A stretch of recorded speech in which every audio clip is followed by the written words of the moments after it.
things is because 2:15 now, local time, it's going to start getting a little dark, and you're zeroing in daylight, dropping off to darkness. Small influence, small changes. Yeah, the big names that have gone late. Lucas Hoffer's going 70. Beatrix of France goes 75.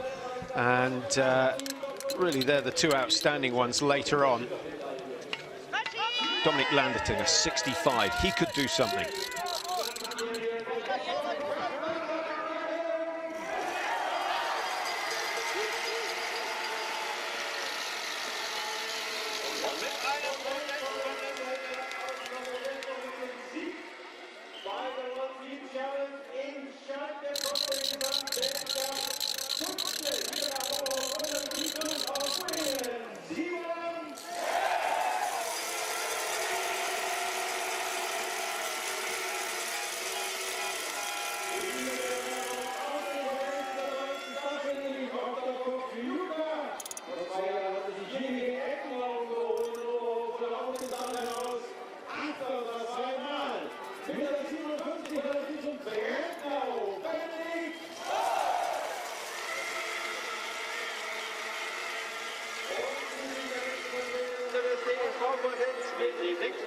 Wir müssen bis ganz zum Ende des Starterfelds warten.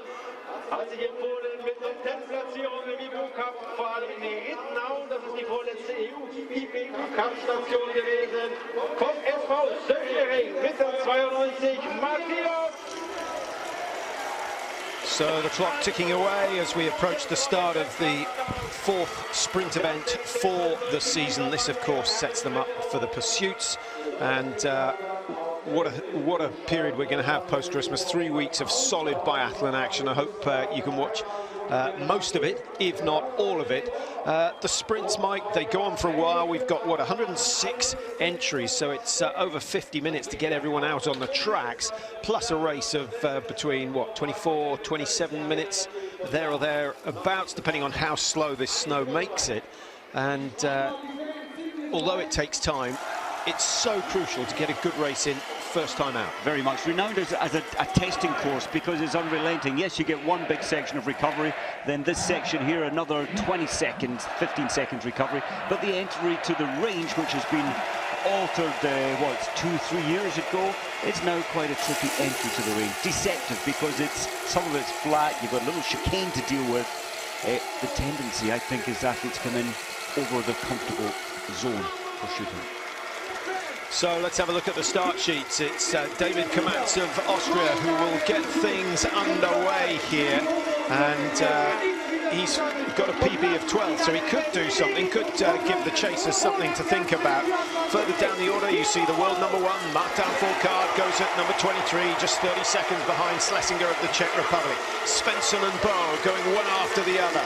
Johannes Tingsbo, third in the World Cup, and he needs a good win. Uliana Bjorndalen, 45. Doherty of USA, just inside the top 50 today. And then Benedikt Doll of Germany going later on. There you see Landertinger starts just 30 seconds ahead of Scott Dixon.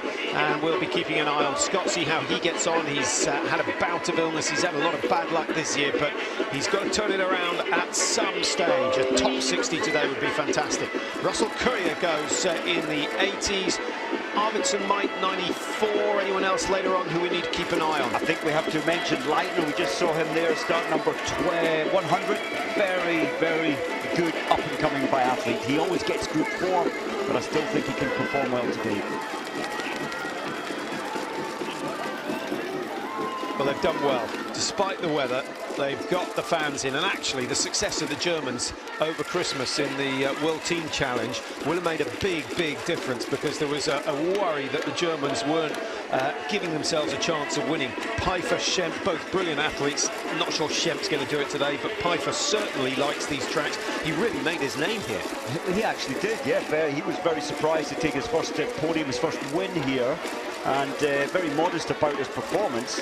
And he hasn't really maybe lived up to that early potential that we saw. We will win 1 or 2 World Cups a season. I'd love to see Pfeiffer win here today.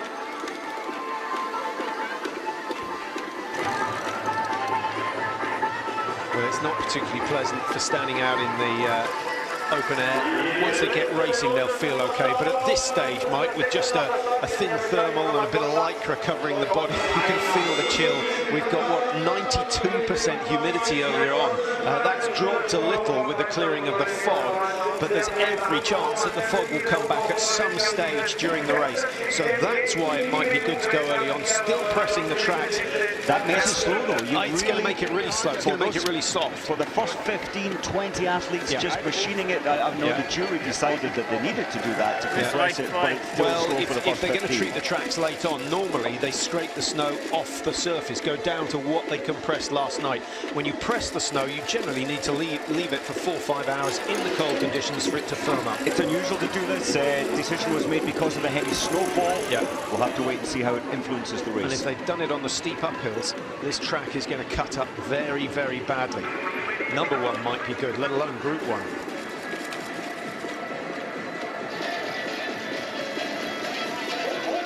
Well, the athletes are ready, the crowd are out on the tracks. Another good feature about the course here in Oberhof is it's not just the stands that attracts the spectators. They love this uphill section, which is approaching the range, but with a new section that they've built. Well, you can see the fans in the background lining the course. I think they've been inspired by Novo Mesto, Mike, and said we cannot let the Czech Republic show us how to support a biathlon race. Well, and the Czech Republic modelled themselves on the attendances there that Ruhpolding get, that Oberhof get, and these next 2 or 3 World Cups are going to be brilliant. 2 in Germany, 1 in Italy, because Antholz is wonderful as well. He looks nervous. Who wouldn't be? Komats, he's been shooting well in the prone position. Stand hasn't been quite so good. He's got 93 and 73% hit rate so far this year. Just 25, so he's got a couple of years before he'll think of hitting his prime. He's got to learn every time he goes out. And let's have a look at the tracks. Has he... Oh, it already looks slow. This is, what did I say, 25, 26 minutes. It could be considerably slower than that. We'll have to wait and see. A cold front, it was -2 earlier this morning. It's -7 now. So this cold front, it's cleared the skies, but making the snow a little bit more aggressive. Fabian Cloud, a man who's done well at junior level, hasn't really hit the big time yet. He's had a 29th, so once in the top 30. He's been, on one other occasion, he's made the top 40, so got World Cup points. Junior World Champion back in 2014, Mike. Only his second season on the Senior World Cup. How does he compare to the likes of Fourcard and Bjorndalen, who, of course, were junior champions? Well, when I saw him win that day, you mentioned, I was there that day, I thought this is another Fourcard in the making, but he hasn't quite shown that as he's reached the senior ranks. Jaroslav Sukup, in and out of the Czech team, in and out of injury status. He's another man who's shooting well in the pro, 92%, but his stand has been very, very shaky indeed. Was hoping for great things in Novo Mesto, his home course, but he got a 19th and the 20th in the sprint and the pursuit, and then dropped down to 27 in the mass start out of just 30 starters, so a little bit disappointing. Kilchitsky from Novoyoyovarisk, which is... I thought that was a bit ambitious. He lives near the Polish border, let's say that. another what, 10-15 kilometers to the west, and he would have been racing for Poland. I was thinking earlier, looking at it, that the Ukrainian team, when it was windier earlier, I thought they will lift their chances a little, but now the wind has dropped off. Now I know where this man comes from Mogilev in Belarus, just to the east of Minsk. He had an excellent start to the season, finished 3rd in the individual there. Windy conditions, so I don't think the wind here in Oberhof will faze him, but he hasn't been shooting well in the sprint events. I don't know whether that's because he just pushes the pace that little bit higher, or whether he tries to shoot that little bit faster. It seems, I don't know what it is, it seems like the Belarus in the males category, it's been a long time since they were winning on regular and podium, getting themselves on the podium on a regular basis, but Shepelin, for me, has the potential. Well, he showed that in Östersund.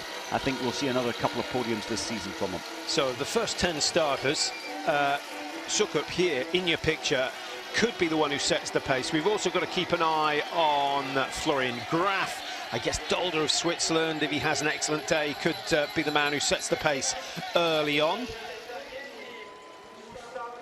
Elisiev for Russia. He's fast. He's only 23, but he's very fast. He hasn't managed to shoot clear in any of the 3 sprints so far. If he does so, I think a top 10 is possible.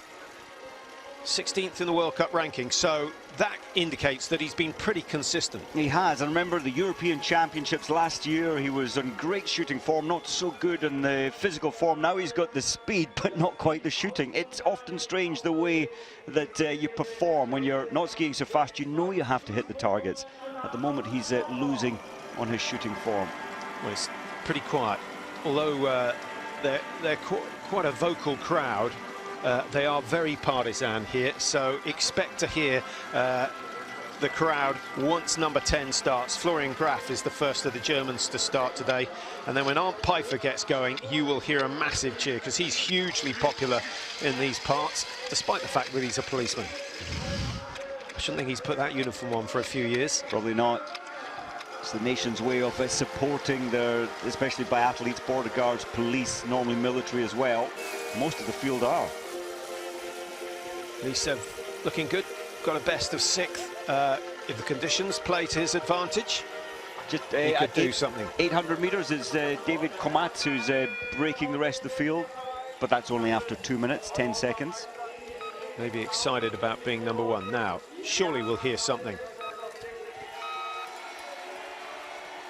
Now, was it Florian Graf? I believe it was, all those, 4 or 5 years ago when he got snow in his foresight. It was on this venue, in this race, where we saw him blowing into the sights from the wrong end of the rifle, and they fined him and disqualified him.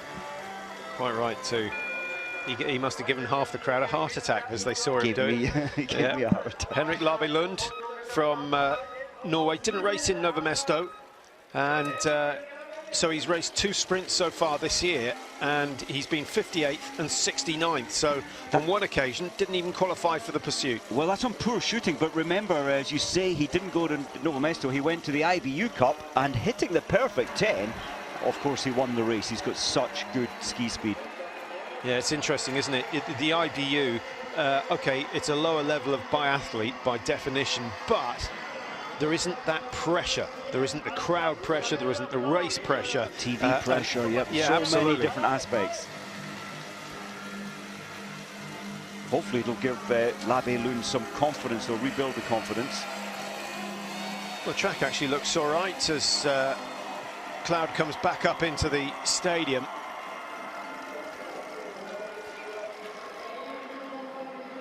He seems to have fairly good glide. Komatz certainly didn't, but Komatz, as you say, Mike, the quickest time at the first of the intermediates. That's at 800 metres. But yes, and then I think you're right on the sections where there's a little bit more free gliding here, like Cloud is on. Komatz has lost 7 seconds to Cloud, so is it a ski issue? Didn't get a direct comparison. Krishmar for the Czech Republic has been the #1 hot shot as far as the prone shooting goes. 98% hit rate so far this season, and as a result he's had 4 top 10 results. Lies 14th in the World Cup Cup standings, and if he keeps this sort of shooting going, particularly on the 4-shoot races, we could see him on the podium before the end of the year. I think he's made an amazing turnaround in his shooting form. Remember, it was only 2 years ago where I believe he was down in, for the stand, 62% hit rate. He just could not get it together. Now he's got the confidence, and one good race often gives you a little bit of self-belief, another one deeper self-belief, and then it often becomes automatic once you've got that confidence built in. Now, Pfeiffer, 7th in the World Championship sprint, having won the title a few years back in Chianti-Manzisk. The sprint, his favoured discipline.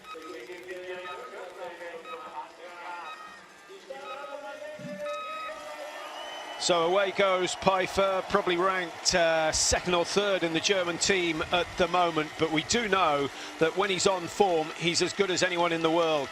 It's just that each season we're seeing less and less of that form, and his peaks are lasting a shorter and shorter time. It's tough. It is very, very tough. This aging process. Shipulin, We see him performing well in Antholz, but occasionally not performing as well as expected here. Oh, he got a cheer.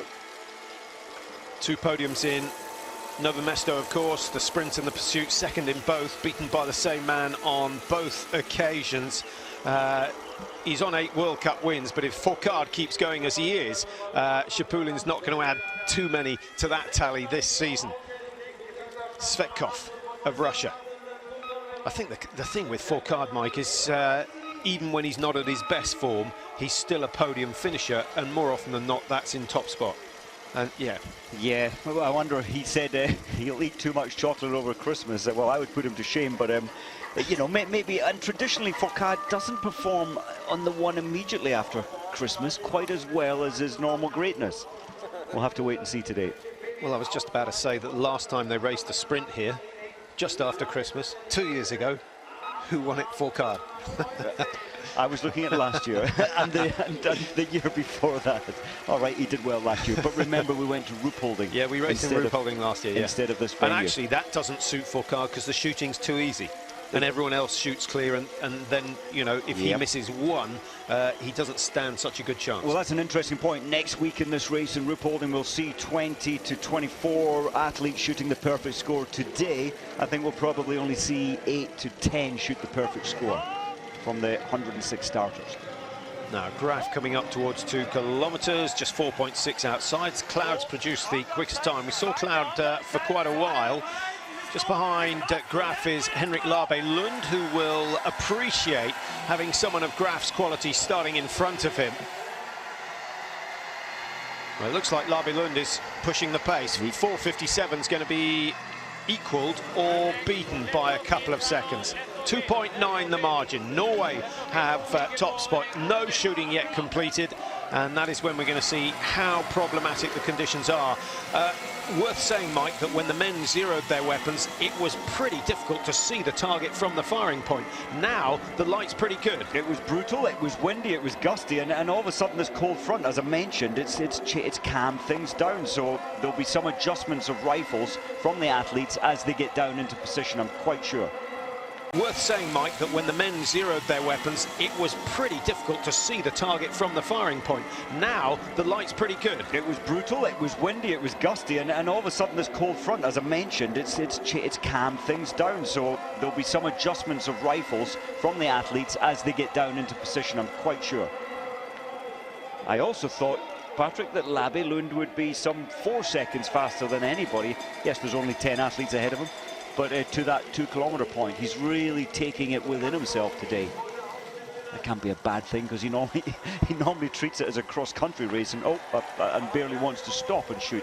And overheating's as much as a problem of getting too cold, Mike. I don't remember you wearing a buff, don't you? No way, no. Interesting. I think you feel it when you get down into your pro rifle.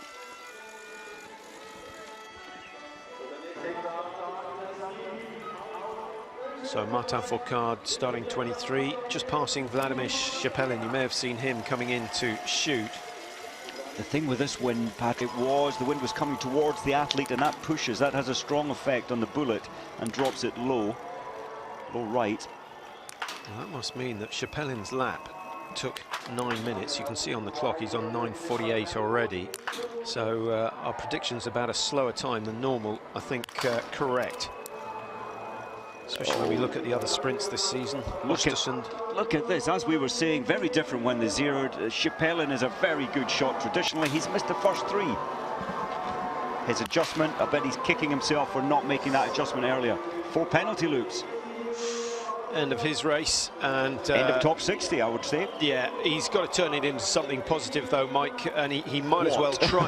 Well, you know, the first half of the race is going to be a disaster, but if he can come in and shoot fast in the stand, maybe an opportunity to practice shooting a little bit quicker in the stand, just do something different in competition circumstances that he can learn from. If he just goes through the process, he's going to gain nothing out of it. No, I know, and now he needs to show strong, as you say, shoot the 5 standing and get them all down. But Cloud and Komats have hit 5 out of 5.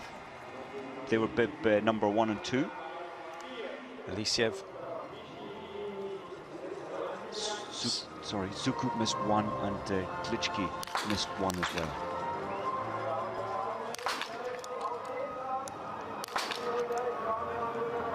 Elisevitz on 2, you just feel he might miss another one.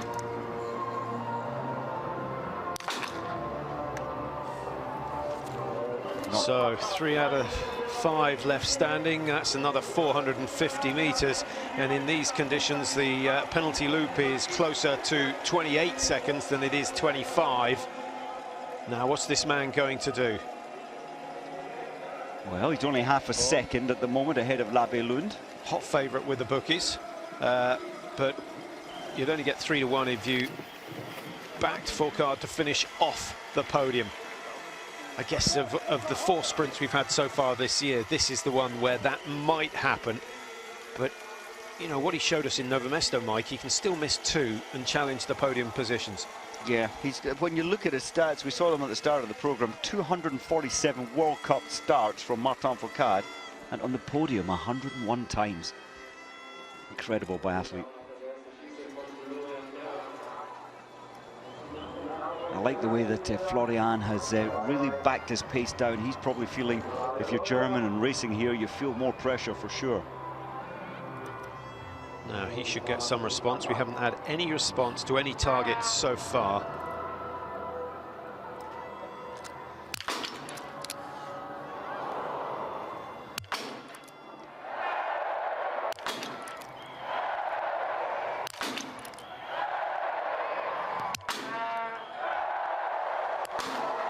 Good shooting after a shaky start. Labe Lund throws the first one wide as well. And you're going to put this down to wind or light, Mike? He was uncomfortable. He blew through the sight. I put it down to Labe Lund at the moment. I would like to see him hit 9 out of 10, which means this one and then all 5 standing. And I think he could podium if he does just that. Well, he's set the pace in terms of skiing. He's only got a 0.3 second lead over Morovitz. We're waiting for Martin Fourcard to go through 2 kilometers. Just looking Fourcard through the earlier split. We'll try and get you that information. Yeah, half a second he was ahead of Labe Lund.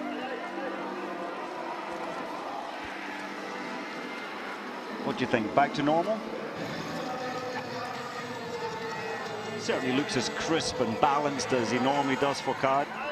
And he seems to be employing Bjorndal's old tactic of taking the first lap of just about every race easy. Then he starts to wind up the pace. It's to save some energy for later on. 3.1 inside, that doesn't sound easy, but he can easily take more than that off Schlesinger, who's lying there in 2nd place. So I don't think he had too many chocolates at all. Now, Krishmar, can he get the first target down? So many missing the first shot.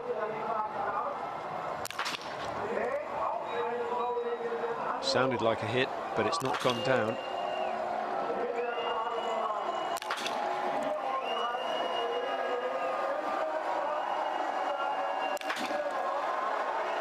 He's really taking his time, Krishmar, after that first miss, and it was worth it. Svensson, former world #1, just getting underway. Arndt Pfeiffer's heading into the range. He should get some response.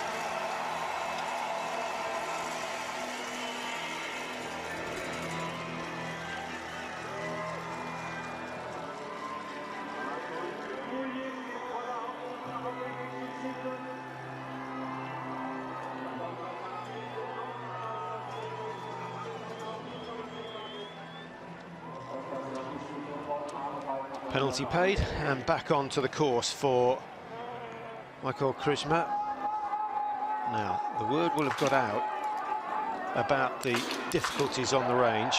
Pfeiffer surely will be able to benefit from Florian Graf's experience. And Pfeiffer, he knows this range more than most. Only the other German colleagues know it as well as he does, and he's got it sussed. That's a very good shot indeed. 10:24 the time he's after. Pfeiffer could well be the new leader here in Oberhof. Anton Shapulin, it looks to be just a little bit quicker, Mike, coming in. Yeah, he's 4.5 seconds behind Labe Lund, but in 2nd place. He's got 3-second advantage over Pfeiffer, but with that miss, that turns to a 20-second deficit at least. and so Shipulin won't be taking his spot in the lead. Just a reminder, Martin Fourcard started number 23, so we've got about 2 minutes before he'll come in and try and take his prone targets out. Svetkov clear in every single sprint so far this season. I don't think anyone else can claim that. So that's 35 out of 35 in the sprint races. That is some record to keep going. He never looked like missing there. He didn't, did he? You know, you just believed it. Yes, he settled a little longer than his teammate Shipulin. In fact, he'd probably be going out quite close to Shipulin's time. He took that long to shoot. Yeah, Svetkov 3.5 inside, and really good shooting from him. 6th place for Svetkov in the World Cup. That's 6 places behind this man, Martin Fourcard.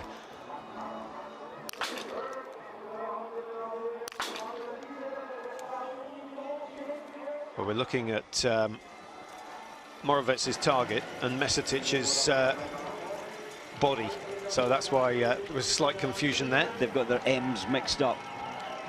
Well, Mesetic turning right. He's normally a good shot in difficult conditions. Wind picking up a little, right to left. Hasn't bothered Moravec so far. Took his time with the first shot, but that's a nice job. 10.07, he won't be too far outside, particularly if he can get underway quickly. On goes the rifle, on with the straps, and nicely into his rhythm. Easy to pick out Moravec. He's got that slightly bow-leg stance on the ski. Now, do you think that helps, Mike? Bow-leg generally means that the ski is a little bit flatter for longer. 10 years ago, people would have thought that was good. There was a female biathlete who had the same issue. She was a football player before she took up biathlon. I can't remember her name. That's stretching it a little. But I do think it is. If you can keep your knees braced, hip, knee, foot, all well balanced, the glide factor, and you're so often on one ski, it certainly should help. Yeah, but in one sense it's helping. In another, with nowadays, the tempo seems to be more important than the glide. It's all about tempo, particularly on the uphill sections.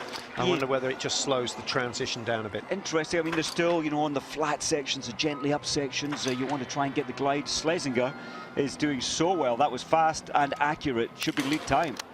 It is by a considerable margin. That's absolutely tremendous. But Fourcard quicker than Schlesinger into the range, and if he clears 5, the lead should change again. 3 out of 3.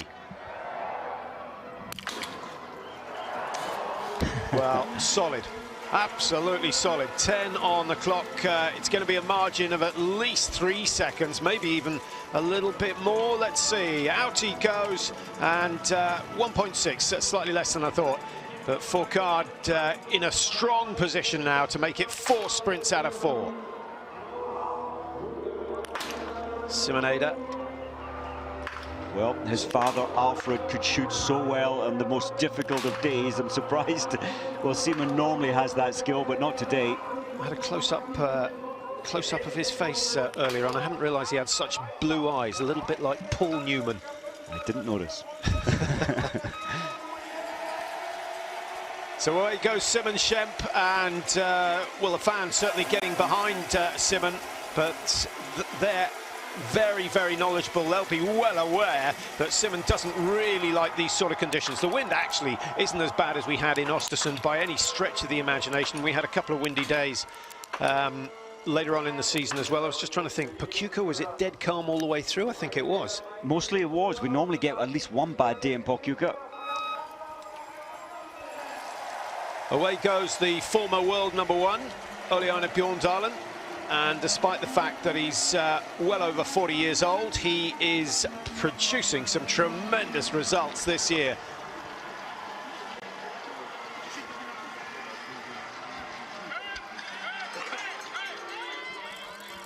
Well, he's making it look particularly easy at the moment. So from a 1.6 second advantage, he's turned it into 5.6. And that is in the last 800 meters. So that's a pretty mean pace that he set coming out of the range and up the hill. The rest of the world, as they watch him skiing by, all the coaches, all the athletes training alongside him, they must be wondering, how do you beat Martin Fourcard? The only time you can is when he makes mistakes, really, on the shooting range. And even when he makes mistakes, he can out-ski. He can change his ski pace and up it by some margin. Now, do you think it's basically physiological, an incredibly high VO2, high strength to weight ratio, or do you think there's something about the technique that he's doing, the timing of the leg drive or something, that's actually giving him most of that advantage? Certainly when you look at his clinical skiing method, there's no wastage, and all the pressures through the drive, through the compression, through the edge of the ski is so perfect, and he really does work on that. Dmitry Malishko just starting for Russia. We've got an issue here with Clement Bauer. Clement, what has happened? Has he fallen and damaged his rifle? He doesn't want to point it to the audience, or could be penalized. So a damaged rifle. He won't get time back. The team spare should be ready, and an official should very quickly go to the Slovenian team spare stand and quickly grab it. Now, we don't know where it might have happened, but the downhills generally come quite soon after the range, unless it's on that new bit of course before they come in to shoot, Mike. Otherwise, you would have expected that the team support out on the tracks to radio to the team in the range area and say, get the rifle prepared. Well, I don't know. I don't think he fell, actually, Patrick. Looking at his ski time, and he lost 20 seconds there, I think his firing pin may have snapped, and it's rare. It's about once every 70,000 rounds the firing pin snaps. Yeah, the chances are he's going to miss 5 now. Team spare, not good. It should be zeroed for his eye setting in relation to the rest of his team, but he didn't even hit one target. Abart, he's missed one, second fastest ski time into the range by half a second to Fourcard.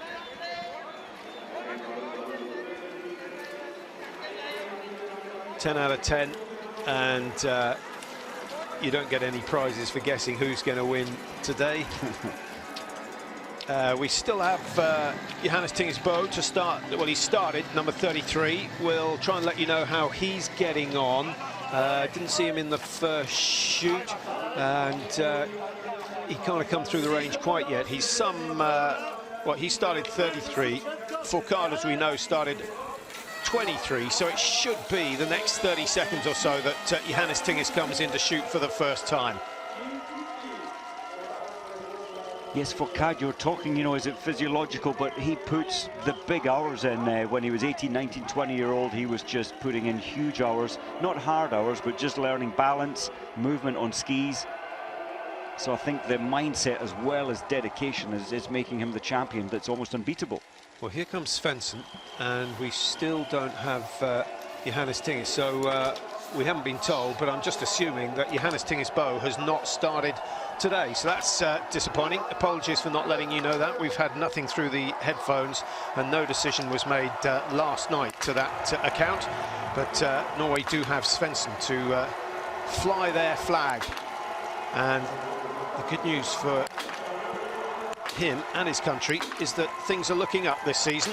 There's another good shoot, and actually the time is good. 9:58 is attainable from Svensson. It's going to be close. A little bit sluggish coming out of the range area, and that means he's going to get the red light as opposed to the green one, but I think he could have matched Fourcard. 5 out of 5 in the prone for Pfeiffer.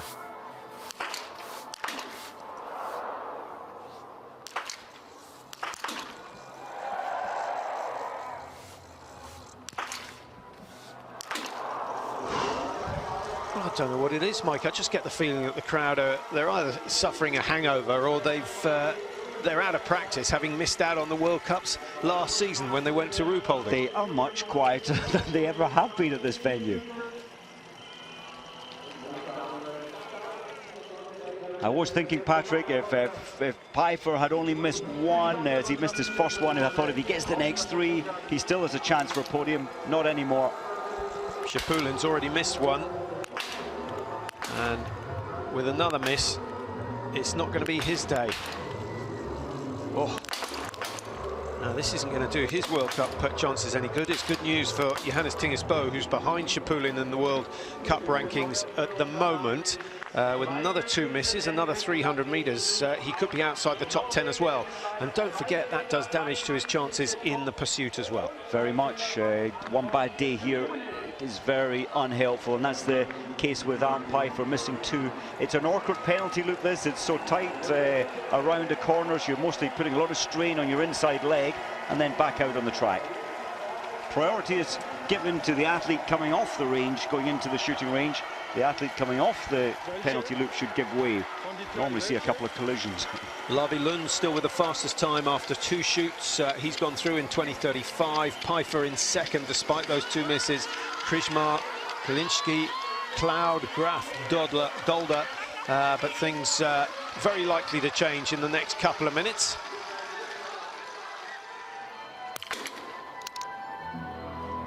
Simondesio. His ski time is very good. He's only 6 seconds behind his teammate Fourcard.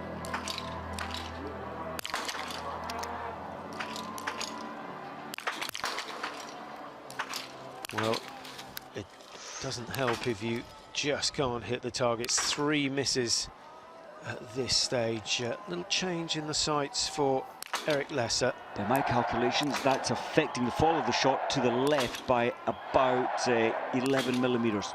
His clicks there. Well, no mistakes. It would be nice to have the close-up just to see exactly where those rounds were going down. Now, big moment for Schlesinger. He started 30 seconds ahead of Martin Fourcard, and with that miss, he could end up 30 seconds behind him. Has to get this last one. Yes. Well, it's not a bad shoot. 9 out of 10 in these conditions might well stand him in good stead for a top 5 or 6. He's skiing well enough. Fourcard should win if he hits all 5. He's taking his time. I think he might even miss 2 today. Is that possible? Yes. Oof, not 3. My goodness. Wow. Well, he's not done that so far this season. The wind was a little stronger than it was earlier on, and I think although you've got to hesitate about writing him off, Mike. The number of wins, with 3 wins in a row, the chances now of him getting on the podium are pretty slim. But look at his time, though. He's got a minute still to go round here, and I think he could get round that penalty loop 3 times in just over a minute. Maybe he still has a chance. The time he's after 19:48 from Schlesinger, who's the new leader at the... I was looking at Chvetkov's time. Of course, Schlesinger went out just ahead of Fourcard. Yeah, and 33 seconds ahead of him.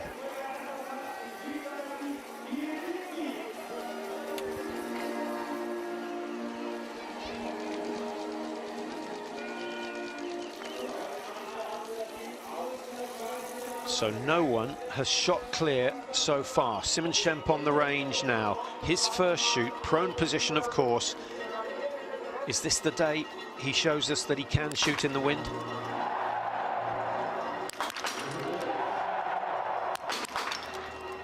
His time is good. Only 4 seconds off Fourcard's time into the range, but he's got 1 penalty. Well, it doesn't really matter because no one else has shot clear, so if he skis well and can hit all 5 in the stand position, Simon Schemp could be up for a great race, and he's going to come out. Well, actually, he's got a penalty loop to do, so he's going to be about, what, 170, 180 metres behind Martin Fourcard. He's not going to see a lot of the Frenchman. Had it been 18 metres, then he could have fed off the Frenchman for his second lap. Uliane Bjorndalen, more experienced than anyone else on these tracks. Oh, not today. Or is it still possible? His time was good. Remember his performances at the World Championships here back in 2004.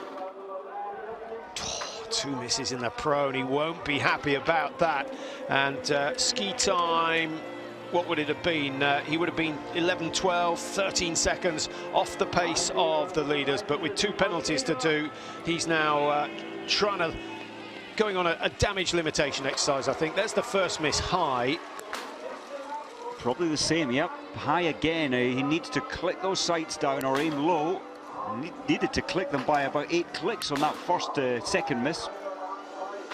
Well, to have such a range, Mike, such a spread in the shots, once he'd looked up, he must have sussed that those rounds were going high. It looks to me as though he was aiming off for 3, 4, 5. Very strange. In this new soft snow, though, his right elbow, his rear elbow, that is, I would say was lower in the snow, therefore elevating the rifle up. The wind didn't indicate missing high, and maybe just a big elbow mark bump in the snow, dip in the snow. Bormolini 127 outside the best. We'll update you on the positions in the finish at the moment. Svetkov, who was leading when he left the range, is about to finish, so he should take the lead. It's Kilchitsky of Ukraine with a time of 29 minutes exactly. The winning time 2 years ago, 27:02 from Martin Fourcard, missing just one target.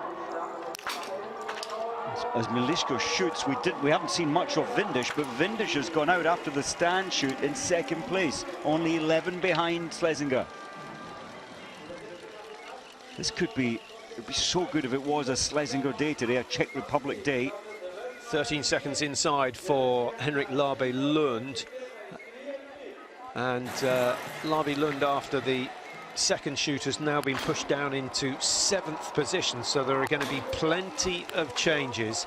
And actually, he did well. He gained another 3 or 4 seconds on Kalinsky on that last lap.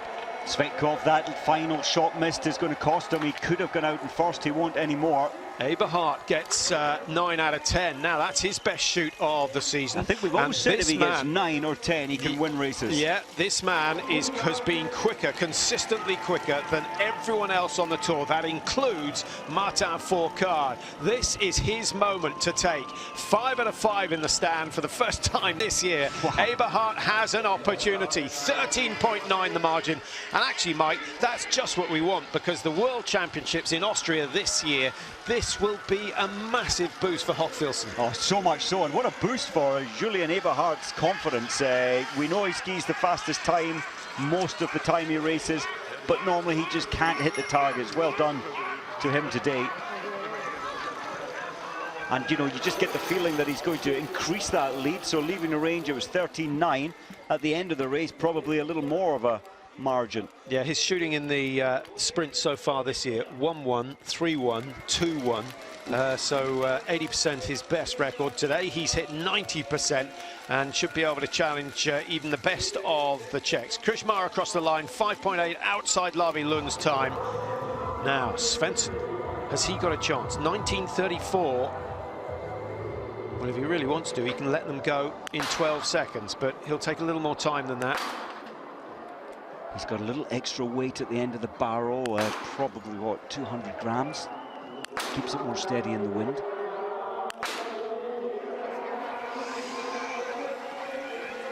Well, he won't be going for first place after his penalty loop. He might still be going for a podium. Yeah, Mazet didn't look too happy with that, but I think Mazet knows that that gives Svensson a chance in the pursuit. Are we going to see him win again this year? Twice he's been on the podium already. Delighted to be back in that sort of form. Arndt Pfeiffer goes ahead of Larbe Lund, despite the fact that he's missed 2. Larbe Lund actually missing 2 as well. Still no one clearing all the targets through the second shoot. Quite a few. We've got 5 or 6 who've hit 9 out of 10. Eberhardt is one of those, and Eberhardt the current leader, ahead of Schlesinger. Vindish in 3rd. Babikov, who's already had 2 really good races this year, is in 4 after the second shoot. Here are the standings at the finish. Pfeiffer, Larbe Lund, Krishmar. That will change, and it's only going to be a minute or 2 before things start to alter. Well, delighted to say that the light conditions have stayed good. He's still managing to smile, despite the fact that he missed 3 in the standing position. Be interesting. Prediction on Fourcard's position when he finishes, Mike? Right, well, he's 52 seconds behind Eberhardt in 8th position. I think he'll move up to 6th position by the finish, and he may well stay there. Svetkov 5.3 inside Pfeiffer. So Russia, Germany, Norway, the top 3 nations at the moment. Oh, you were right with your race timings. I thought when you said it was going to be around 27, 28 minutes, I thought, no, this will be 25, but very slow, difficult conditions today. Yeah, anyone under 28 is going to be in with a shout of finishing on the podium.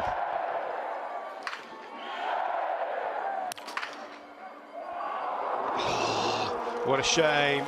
Benedict Doll with a big opportunity, and I wouldn't mind betting that the crowd affected him there. That last shot, he was very comfortable on 1-4 and just broke the rhythm slightly for shot number 5. Across the line with, oh, well, that's Mesetic again. There's something about Mesetic. Here comes Schlesinger. There he is. They've both got bids. 54.7 the margin. That is a tremendous ski. Simonada coming in towards the finish as well. And Simonada off the pace, just trying to find his position. He's outside the top 20 at the last split point. By my calculations, Schlesinger has taken 20 seconds in the last 3.3 kilometers out of Schwetkov, and that's a very, very strong pace for those chasing. Schlesinger 13 seconds behind Abart after the second shoot. Abart, I think, has probably been quicker on every section of every course so far this year, so you wouldn't expect for Schlesinger's lead to survive, Mike, unless Abart takes a tumble. And these sort of conditions on these tracks, which are fast and sharp, it's possible that someone could take a tumble. It is, it really is. Fourcard's really now realising from 9th he's got the potential to go up to 6th, maybe 5th. Or better. What a pace he is setting out there. Schwetkov on 28.32 is being pushed down into 3rd place by a man who missed 3 times. So Fourcard sitting there in 2nd place at the moment. A lot's going to depend on what Abart does. That should push him down into 3rd. And then, of course, Svensson of Norway, who has completed his penalties on the range. And Svensson with just 1 miss, 28 seconds behind at the moment. So Svensson should be able to beat Fourcard on this occasion. I think at the moment Fourcard looking to be about 6th by the end of the race, 5th or 6th position. He's lying in 9th after the second shoot.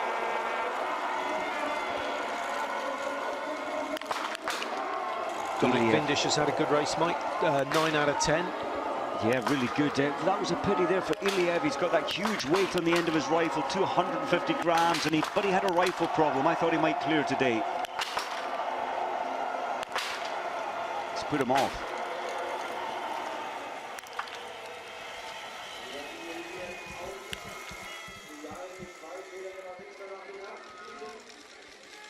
Semenov coming in to finish on the right of your picture, and we've got Dominic Vindish as well, who, as we mentioned, shot well. 29.5 the margin. He's gained 10 seconds on, in fact, no, he stayed exactly the same with Schlesinger on that last lap, so both of them skiing exceptionally well.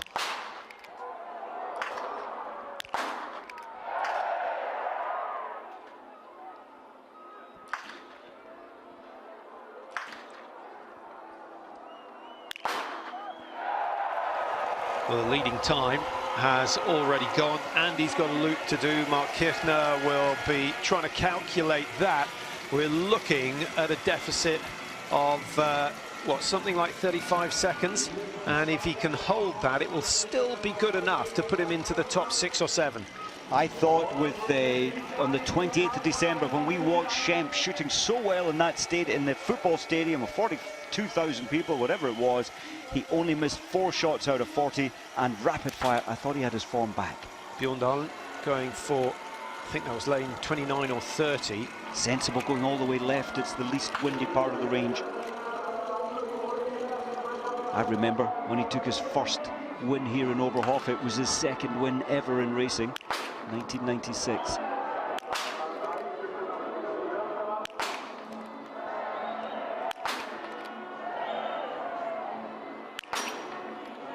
It's not his day with only 7 down.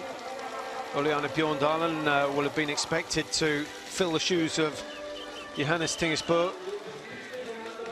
Now, here comes Julian Eberhardt. Keep an eye on the clock. 27:37 to take the lead. He's well inside that, and it's going to be a margin of over 10 seconds. 10.8. This could be the win that Julian Eberhardt's been waiting for. He's threatened for so long because of his ski speed, even if he only does it once a season.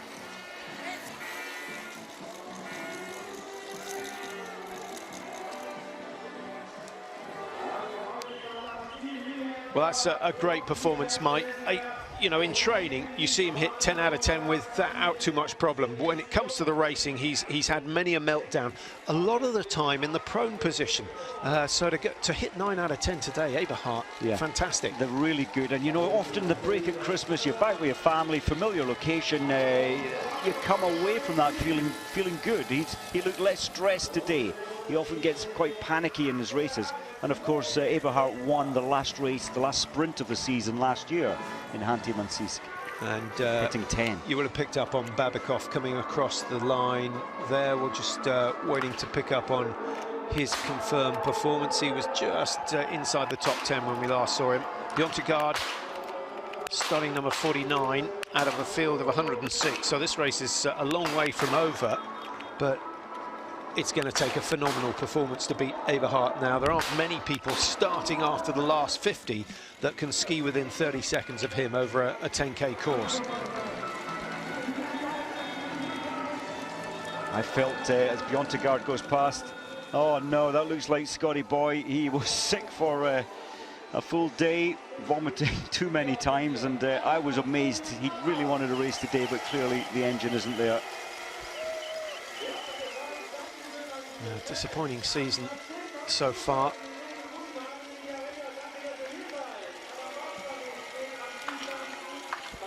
Well, this it's a great time.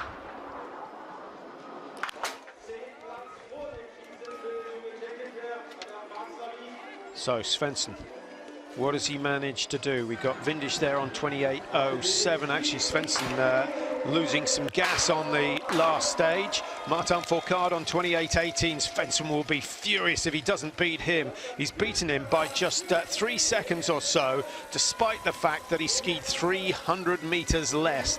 So he's not on the form we saw in Pachuca and Novo Mesto. He's not far off the podium, but I thought that was an opportunity for Svensson to get a win with 9 hits out of 10. And in fact, he's of the 5 men that have hit 9 out of 10 so far, Svensson is 4th fastest behind Eberhardt, Schlesinger and Vindish. Well, it's a new look podium, and probably not a bad thing too. Vega goes into 6th, that's a good run. Svetkov in 7th.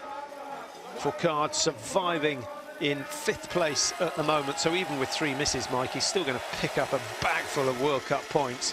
Let's have a look at the standings for now. And Benny Vega, the first to go clear, and still 51 seconds off the leaders. Well, on his best form, Vega would have been right up there, certainly would have been on the podium. He's obviously struggled over the Christmas period as well.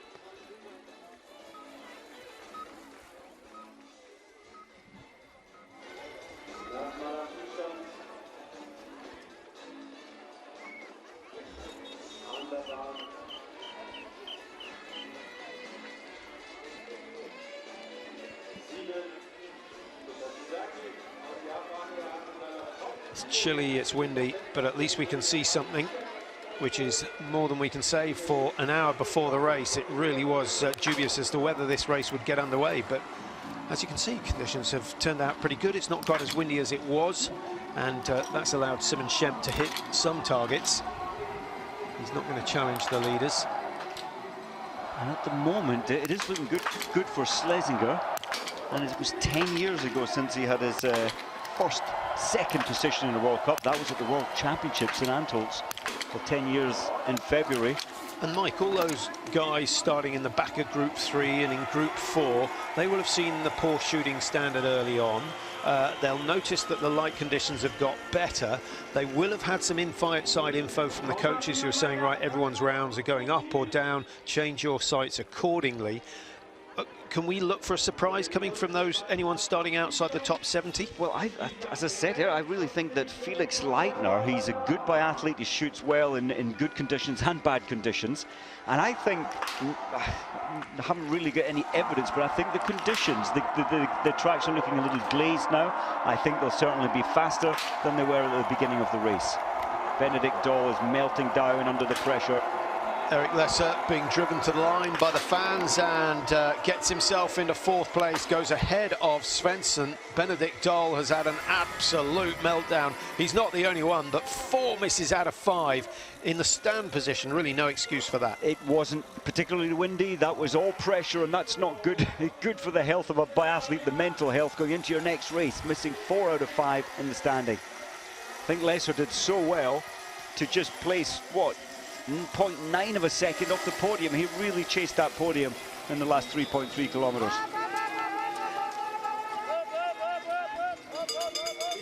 Simon Schemp, 3 top 5 so far this year. 5th in the World Cup standings. We thought at the beginning of the season, and we said as much, that he was the one guy who could put pressure on Fourcard in terms of taking away the crystal globe. But even now, with only 1/3 of the World Cup season gone, Mike, that looks highly unlikely. It really does. At the moment, Fourcard is 6th. Thought he might hover around 6th, but you never know, someone might pass him. I do like this little addition to the Oberhof track, this little climb before you drop back down and then come into the home straight.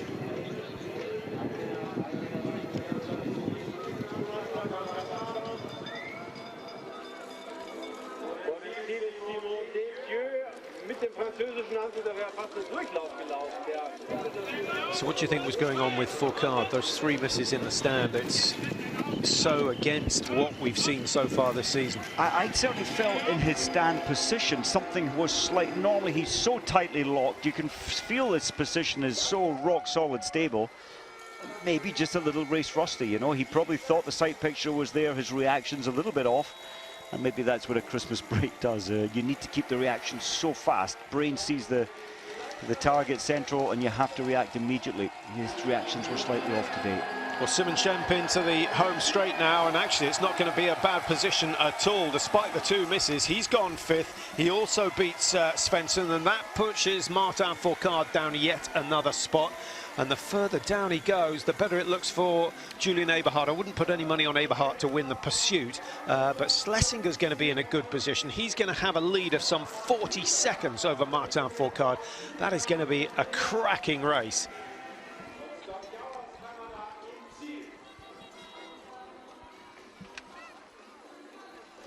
Women's sprint race tomorrow, and then things will heat up as we go into the weekend.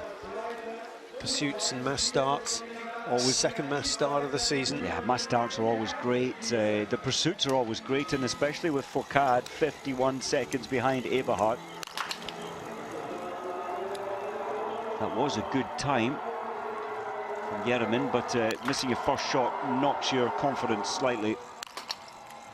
I think these World Cups here in Oberhof, Mike, are actually going to be a really big test for Laura Dalmar as we watch Landertinger just taking his place on his 2nd shoot. Dalmar, quite a comfortable lead in the World Cup standings, but if she loses part or all of that here in Oberhof, that might set off a shaky second half to the season. Yeah, she's had such a powerful start to the season, and you know, she's going to get a lot of attention here. The 2 World Cups in Germany. What's going wrong with Landertinger? Missing 2 there. Bjorn Dahlen, total of 3 misses, down in 21st, 148 the margin. He's obviously going to finish in the top 60, so he'll get a run out in the pursuit. 20 years ago when he had his 2nd ever win, it was here, as I mentioned earlier. He missed 2 on that day, outskied the field by 36 seconds. He won by 36 seconds. Slightly different 20 years later. But I still think he's got another win in him, Bjorn Dahlen at least. Said that last year, thankfully he didn't let me down. Well, 6 years ago you said he was going to get to 100 World Cup wins. He might, you know, we're going to see him going on and on and on, so you never know. 101 behind for Russia's Dmitry Melishko. Best of the Russians in the finish area at the moment is, I think Melishko's he's just gone ahead of Svetkov. He has by and 3 seconds. Babikov down in 14, so you've got 3 Russians in the top 15 at the moment. We're still trying to find out as we see Landertinger come around and off the penalty loop. He has a good long look to his left, 51.7. Cut that in half. If he'd only missed one target, then Landertinger would have been in a very strong position to challenge for a top 3. But as it is, he's got to gain some, 11, 12 seconds on Windisch and Lesser to get anywhere near the podium.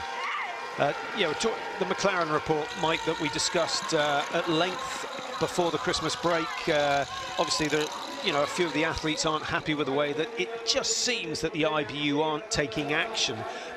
From what we're aware, the IBU are waiting to examine the evidence, and they want to make sure that everything is absolutely in place before they take any punitive action, which you can understand. They don't want any legal action. We did try and contact the IBU communications officer, but he didn't communicate with us.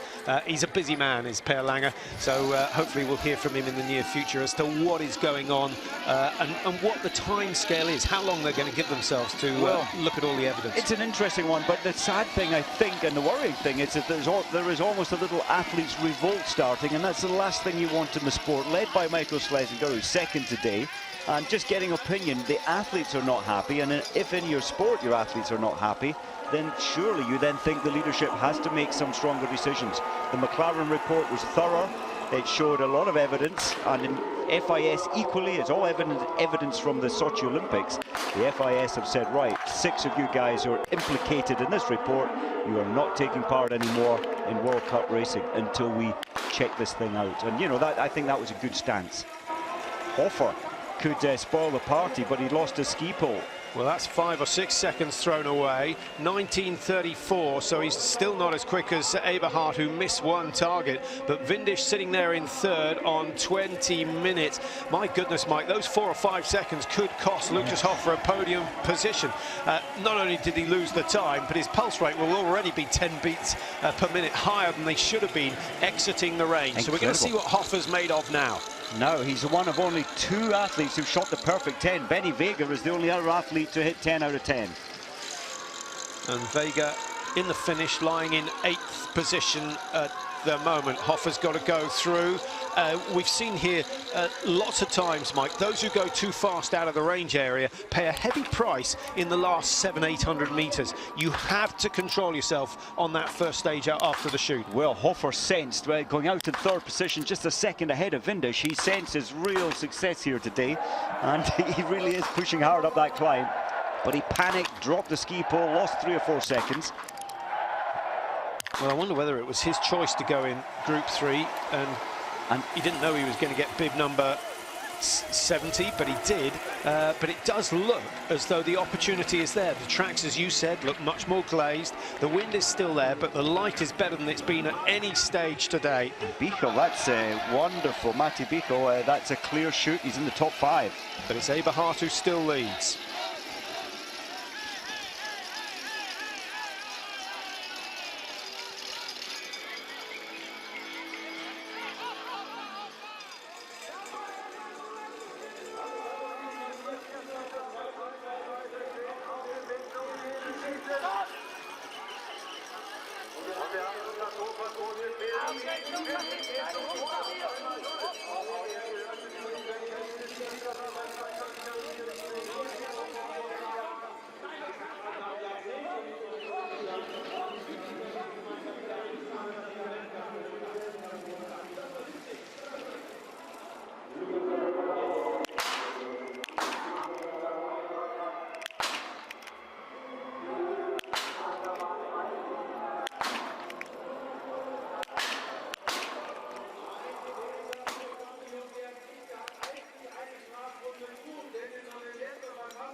Just the one mistake for Beatrix. And that's a shame. It could have been a very, very impressive time. He would have been chasing Lucas Hoffer for sure. I think he would have had an advantage of 4 or 5 seconds over the Italian, but it's still looking like a top 10. And the fact that Martin Fourcard has made mistakes, Mike, means that so many of these guys who almost get there might feel that, okay, the pursuit on Saturday is a real opportunity. Well, Beatrix, as you said, just that very final shot, he would have been chasing a podium, and looks like we have a faller. Surprised we haven't seen more. If this well, is don't a say faller. it's Lucas Hoffer.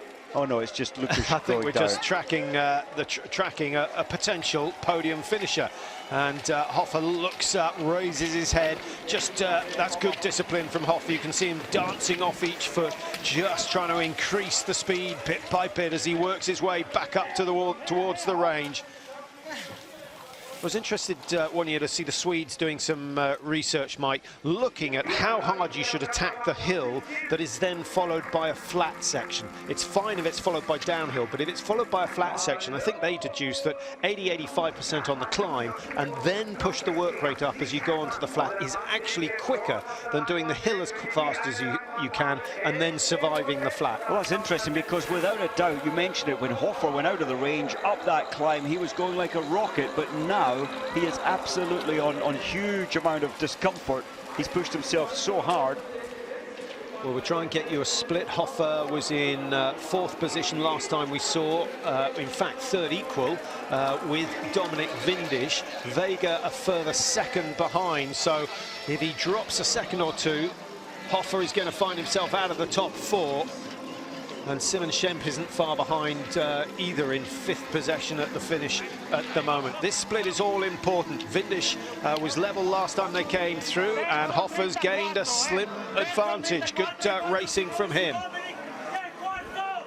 Svensson losing time over the last 700–800 metres, Mike. I was wondering if maybe Svensson had fallen on that final tricky little climb and descent. He appears to have lost so much time in that last section of the race.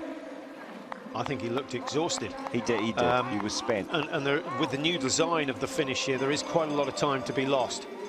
And of course, if you're still feeling relatively fresh. No one out there to help him. It would have been nice if he had a faster skier just in front.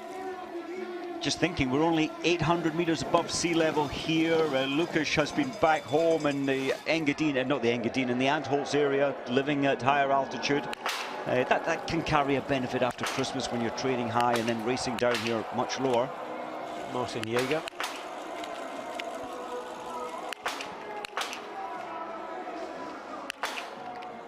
Only once has he finished in the top 40. If this goes down, he should be... Oh, it's going to be close now, but he would have been well inside the World Cup winning positions if he'd managed to get that last target down. He may still do that. We'll try and keep an eye on him as he goes round. 65 coming in to finishes Dominic Landertinger. 2 misses on the stand. It was all looking good at the halfway stage for an Austrian 1-2, but those 2 misses ruined the chances of that. Iliev on 28.25, I think, is going to survive. Malishko 28.28 could be being pushed down. He will be. And Landertinger's going number 10. 101 behind the leaders. Take away those 2 shots missed, and he was certainly a podium position, but then many athletes could say that. Under normal conditions, Mike, a minute, 400 metres? 400, a little more maybe. Now, as far as I can make it, the wind that there was has calmed down now, so there's still possibilities. And I was thinking of Leitner, if he shot all 9 or 10 targets, that he had a real chance of a podium, but he's gone and missed 2 in the prone position, start number 100. Well, there you can see now Hoffer's onto the new part of the course. In the old days, he would have turned right down the bottom and gone straight into the stadium. Now he has this nasty little climb up, and what goes up has to come down again. So he's got a technical bit of downhill to get himself back onto the old racetrack. This is where he's got to gain the time. He needs the support. He's got a little bit of it, but this is where you need some fans as well. Coach saying, look, he get a move on, and he really, Hofer really reacted to that. He knows it's so tight for a podium. Yeah, it's nice to see when they respond to the coaches, Mike, but does it indicate that he wasn't going flat out anyway? Well, look at him, he is a man spent. Remember, he's one of only two who've shot the perfect score, so his early pace was not as good as those who were missing targets. He said, don't rest, get a move on, you've got 200 meters left. Yeah, this is... from here, he can start to put on a sprint. Everyone's got a sprint in them. It's a different energy supply in the body. He's got to come up as soon as he can. Get that free skating in, even if you don't use the arms. Keep the legs working. Now he goes into it. He's got to wind this one up. He's looking for a time. He needs to be within 40 seconds of the race leader if he's going to go on to the podium. At the moment, it's Austria, the Czech Republic and Italy, so we're going to have Italy in third and fourth, and what's it to be? Fourth place, just misses out, 40.4. 1/10 of a second. 0.1 of a second behind his teammate, and if he hadn't stayed in the tuck position so long, Mike, he could have turned that around. Well, I did wonder, he stuck it, he stayed in the tuck position for like 20 meters. I thought he maybe should have stood up slightly earlier. I wasn't convinced he had a good pair of skis on. You know, he didn't have the glide that some of the other athletes have had. There's Dominic Vindisch. He's sort of part disappointed for Hofer, but even more delighted for himself because he remains in third position. But podium positions are up for grabs, Mike. There's a 40-second margin between first and third. Eberhard is away and clear. Schlesinger's had the race of his season. One more shot and it would have been his race today. But and then we got Vindisch at 40.3. We got Hofer at 40.4. We got Lesser at 41.2 and Schemp at 46.2. They all effectively will be starting together in the pursuit on Saturday morning. Very much so. Max Davis giving a quick wink to the camera. He became quite famous at the World Championships in Hong Kong through his dancing as well as his good biathlon performances. Kobayashi for Japan. Time's actually respectable. It's very good. Oh.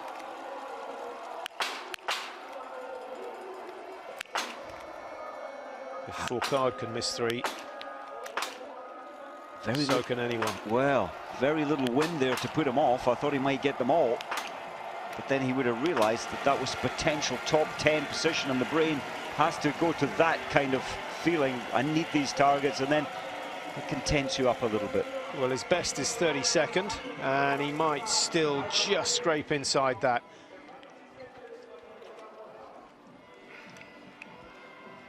Matty Bischel skiing fast, and he went clear in the prone. The same again,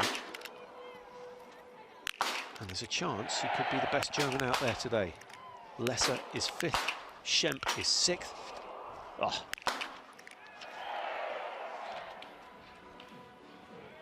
Lots of movement. It's going to be a bit of luck involved, but the reflexes are good for Bischel. So 3 out of 5. So just like Kobayashi, who we saw a minute or so ago, he's now racing to get himself into the top 25. He'll be so disappointed. That was a real possibility. Look at his time now, 39. Absolute possibility for a podium if they'd all gone down, and I really thought he might have a chance. But the pressure did get to him. This is only his, what, his 5th World Cup start. Yeah, 5 out of 5 in the stand, and it's not just about this one race, is it, Mike? You've got, obviously, the pursuit on Saturday, but more importantly, that would have boosted his confidence. We've seen, well, you know, if we look at the Tour de Ski, Stina Nielsen getting some wins over the Norwegians, how that's turned her confidence in the space of a week. So much is about confidence, and Guzic here has a great time. Another potential podium if he gets these 5. It's looking good. This is the one. Oh, that would have been the race of his life.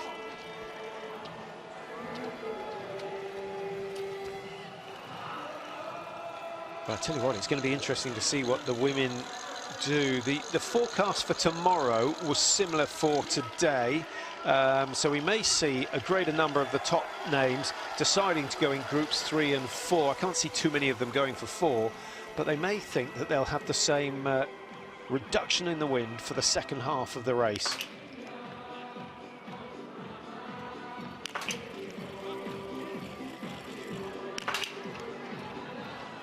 Look at Chopin's time, it was really good.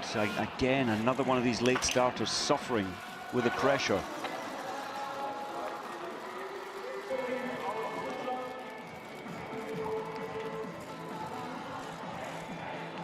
Only 23-year-old Chopin, and his third World Cup start.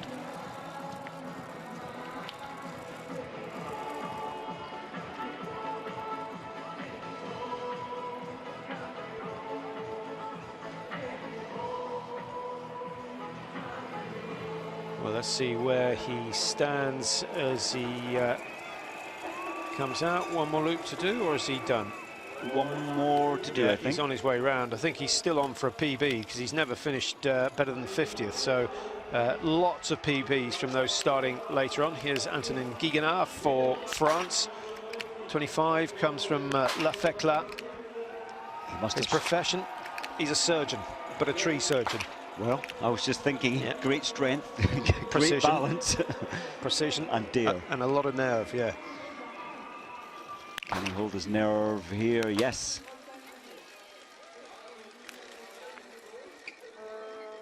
This looks like Christensen. He showed so much as a junior at Junior World Championships, Christensen, winning medals. Still only 24. Bischel is the best of the late starters who's come through, but Chopin looking good. He's still in 15th place after the first shoot. Christensen is 16th, having shot clear, as we can see. He was only 18 seconds off the leaders. If he can come out of the range after his second shoot 18 seconds off the lead, he'll go into third place. His strength That's not going to happen normally is his shooting. You can see from his midriff that struggling to control that breathing a little. 4 out of 5, it's not bad. It should be another top 20 result for him. Best of the Norwegians in the finishes. Svensson in 7th place, 48 seconds off the lead. Just 1 place behind him is Martin Fourcard. Benny Vega in 9. Iliev for Bulgaria in 10 at the moment. Where did that go? High left, Mike? High left. It was only 3 mils off, 3 millimeters, and he would have been out chasing a podium. That was low right, so the full spread of the target.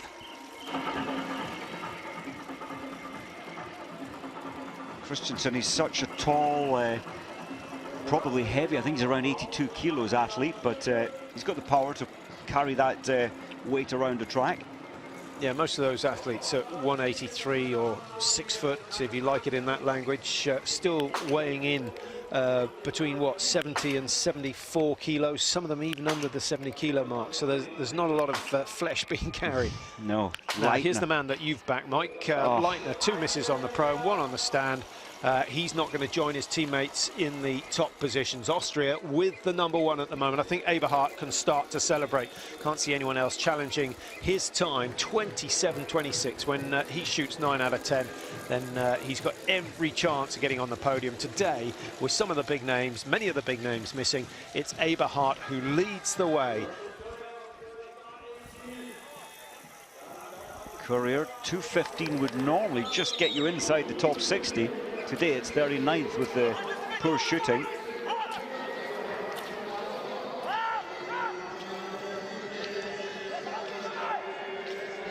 Tim Burke, the best of the Americans, in 31st position. He missed 2 today.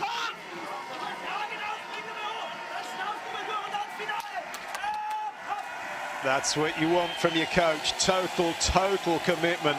And he doesn't mind what he looks like, what he sounds like. He knows that his support on the track is as important, or far more important, than the other 30,000 fans here. So much so, and I think that's the strength that Andy Stitchel brings to the team. Really gives some spirit out on the track, and really encouraging out on the track. Now, Montello must know that Windisch and Hofer have both done well.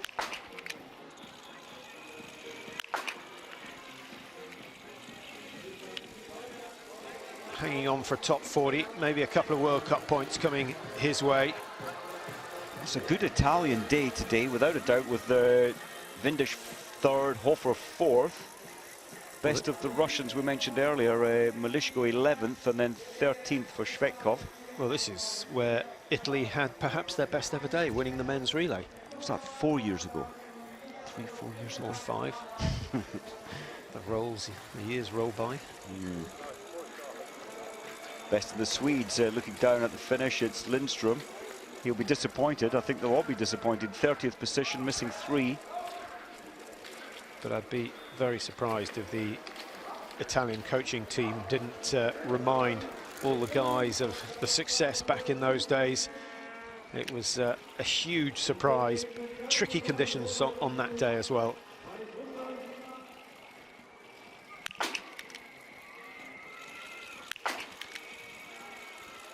This is a very good performance from Lee. Let's have one more. Good shooting, great shooting. He joins a very select bunch of guys who've managed to hit all the targets. We've got Lucas Hoffer, who's done it, Benny Vega, who's done it. From what we can see, those are the only 2 men clear. Now, what sort of a position is Lee Inbok going to get with that shooting? It's 20:45 on the clock. He should squeeze in the top 40. He does. He's in 30th position. This is the best ever result from any Korean biathlete ever. And with the Olympics next year and a World Cup this year, it's good news for the team. Yeah, his previous PB, 53rd position. So whatever happens, he's going to get top 53. The question is, will he get their country's first ever World Cup points? In Vilnius.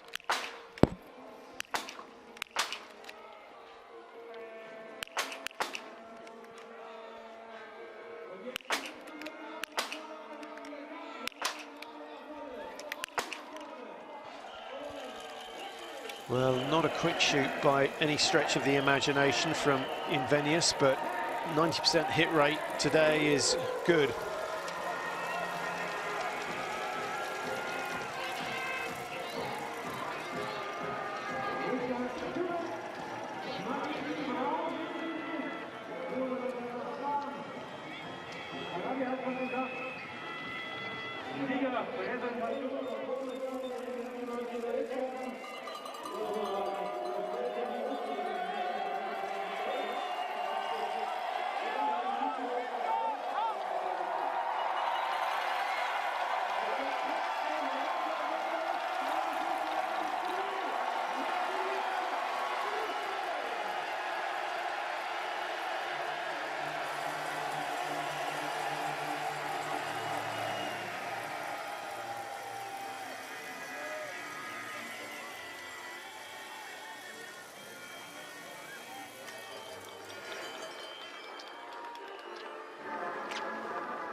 Well, welcome back to Oberhof. Just to see Matty Bischel cross the line, it was looking so good when he came into the range for the second shoot.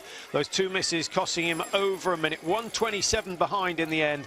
Had he got 5 out of 5 in the stand, then he would have been looking at his first ever podium finish. In Lee, can he survive to the end? 1:28 behind now. He came out of the range in 30th. He's now 34. Top 40, getting World Cup points, something that the Koreans have never done before. I don't want to put my curse on him, but I really think it's going to be so difficult for him to remain in the top 40 by the time he finishes the cross line. I'm not quite sure he can do that.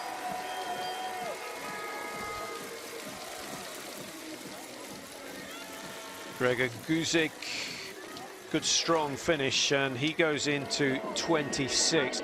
Of the big names, Mike, of the really big names, Bjorndalen sticks out down in 31st position. Tim Burke also, Mickey Rush, who started the season so well for Belgium, in 34. So plenty of shooting mistakes, but actually a lot of the early starters struggling with the snow conditions.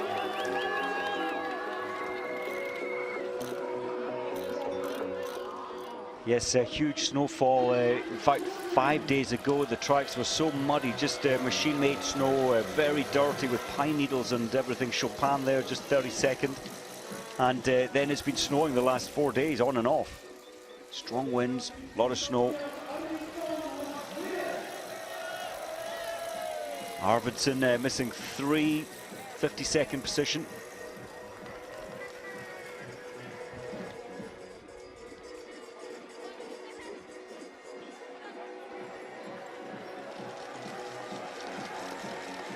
Guiganard just missing out on the top 30. And as you saw, Lindstrom in there as well. There he is, 37th. So scrapes into the World Cup points for now. There may be a couple of changes. There'll certainly be one, because Invenius is going well for Finland, who started number 106. And we're waiting to see whether Lee In-bok from Korea has managed to squeeze into the top 40. Our last split on him suggesting that it's going to be a mighty difficult task. From 34th, I think he's now dropped outside the top 35. And between 35 and 40, we only have some 10-11 seconds. Remus Faur, well, 2:04, 39th position. Lee has just gone through the 8.6 and he's hanging on to a 1 World Cup point, but it's looking less likely he can remain in the top 40. He's 40th right now. Guiganard is the man behind him at 8.6, and Guiganard had a very good last kilometre. There you go, 1:46, and he's still in 40th position. He's got to keep that margin. Christiansen of Norway, 9 hits out of 10. I think that's the best of all the Norwegians in terms of shooting performance. Svensson won as well. 1 penalty. 31st position. You would have expected it to be a little bit better than that. Where's he given away that 1:47? He looked tired. He didn't have that explosive strength that we've seen so often before from him. Wasn't included in the World Cup team so much last year, but he was 2 years ago and 3 years ago. Well, I hope you didn't follow Mike's advice and put your money on this man. Felix Leitner, 3 misses. I just said he'd have a good race today. It's still a good race. Well, what about ski speed? Let's forget the shooting for now. Yeah, he's a contender. He really is. At only age 19, he's a real talent, I think. I think you've always said that if someone was to give you an athlete, you'd rather have someone who could ski fast and couldn't shoot than the other way around. Oh, definitely. Get the ski speed, and then you could make the shot. Just training. Most monkeys you could train how to shoot. You know, it's not difficult to train an athlete to shoot well. Now, I don't want to wind up the coach Roy Young, but what do you think you could do with Andrew Musgrave if you put him on a biathlon course? Oh, unbelievable. I think he's got the mindset. From what it's personality types you can see. I would say he'd have a wonderful future in biathlon, and I think you'd be able to quite quickly teach him high-class shooting. And the way he's skiing on the Tour de Ski, he would be a match for the top 5 here. Definitely. I think he's skiing the same pace as Martin Fourcard or better. Muzzy, really do. We saw that at the first World Cup last season.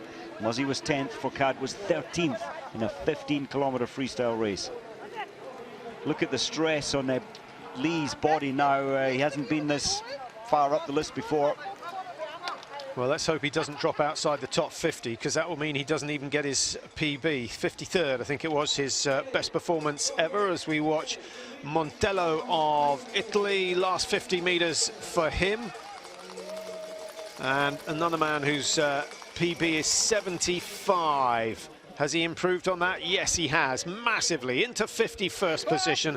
And it's all about taking little steps.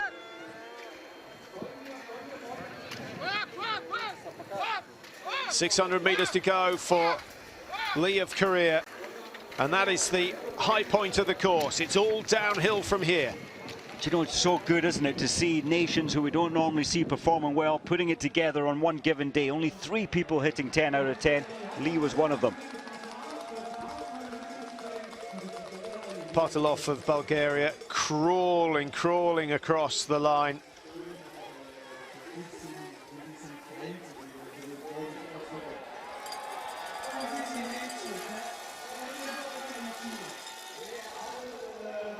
Well, it has to be said, a slightly subdued first day here in Oberhof. Perhaps we could have done with some German success to get the massive crowd going. Let's have a look at the winner, Julian Eberhardt. his second ever win. He won in Chianti-Manzisk in 2016. That was, I think that was a sprint as well. So he's shown us that he can do it on 2 occasions now. Hopefully that's going to improve his performance and his confidence on the range. If it does, we're going to see him on the podium again this season without any doubt at all. Still the fastest skier on the circuit.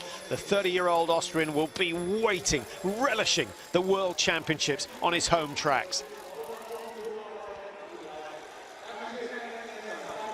Well, there's a shot of Abart, 10.8 inside. He will start the pursuit first on Saturday. Mike, where are his chances?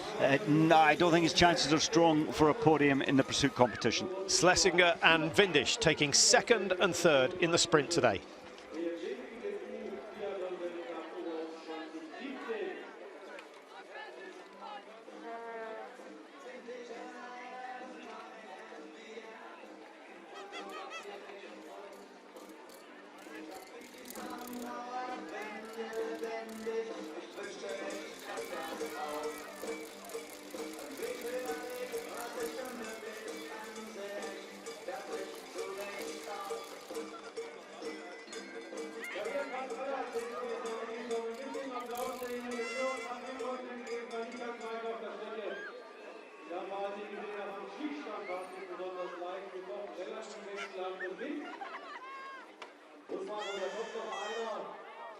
Den Tag war jetzt mal richtig ins Ziel.